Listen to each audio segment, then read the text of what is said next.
But first, an Irondequoit woman arrested accused of attempting to provide material support and resources to a foreign terrorist organization. Good evening, I'm Daniel Finkelstein. Matt and Karen are off. 37-year-old Catherine Washburn of Irondequoit is accused of sending more than $30,000 in cryptocurrency to an individual who claimed to participate in attacks by Israel by Hamas, 13 WAM's Carly Miner joins us now with more on that report. Carly, good evening. Good evening, Daniel. Yeah, prosecutors say Washburn is also a leader of an extremist organization formed in the aftermath of the October 7th attack.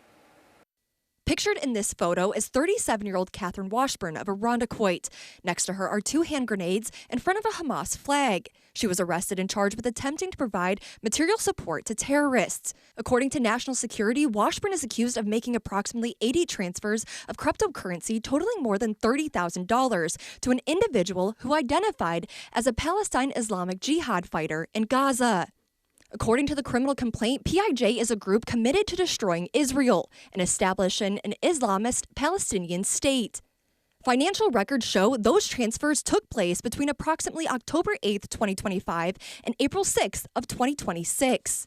Authorities say a search warrant of her phone uncovered messages between her and the PIJ fighter expressing their hatred for Israel and the Jewish people. Some of those messages included statements like, "I hate the Jews very much," and "I wish Israel would disappear." Another message said, "If I lived in Gaza, I would fight alongside the resistance." According to the criminal complaint, Washburn is also known as a leader of the Direct Action Movement for Palestinian Liberation, or DAMPL, an extremist organization formed in the aftermath of the terrorist attack on Israel by Hamas on October 7th, 2023. The complaint says DAMPL rejects the idea of peaceful protests and engages in direct action, including acts of sabotage and property destruction in the support of Palestinian cause and against entities that it associates with Israel. According to the criminal complaint, the fighter sent Washburn several photos of himself holding different guns.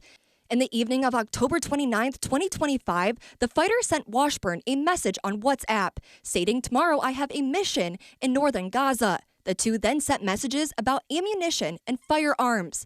The complaint also says Washburn created a fundraising campaign in the name of the fighter to raise funds for the benefit of PIJ.